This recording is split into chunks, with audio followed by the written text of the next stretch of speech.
If you want a big-time matchup, you got it Saturday, 5:30 Pacific on Fox.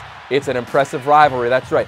Stanford-USC, the first Pac-12 conference matchup of the 2017 campaign. And I think for a second, before we dive into this matchup, get nostalgia for a second, right? This is Pete Carroll, Jim Harbaugh. The rivalry really began with the what's your deal at midfield. Now, of course, it's David Shaw and Clay Helton, a very classic matchup. Now, Stanford has won 3 of the last 4 at the Coliseum, so they're not going to be intimidated by the environment. The big thing I'm going to be looking for is, are the wide receivers of USC intimidated by this secondary at all? The secondary of Stanford, I believe, is the most physical and the deepest in the entire conference, maybe even the country, all across the board. Quentin Meeks and company, they're going to get physical at the line of scrimmage. How do these young, inexperienced wide receivers, for the most part of USC, deal with that? Specifically on critical downs and distances. Can Sam Darnold make spot throws? Can these receivers get to their depth? Can they move the chains?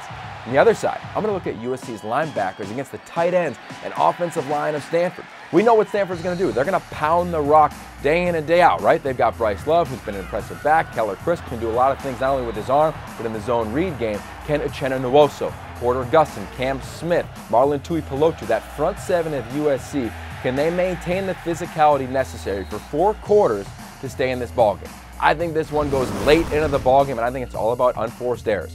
Who cannot create unforced errors? Who can play the cleanest game and make plays when it matters will come out victorious? Because this game, it very might just decide the Pac-12 championship. How about that in Week 2, Stanford-USC, 5:30 Pacific on Fox.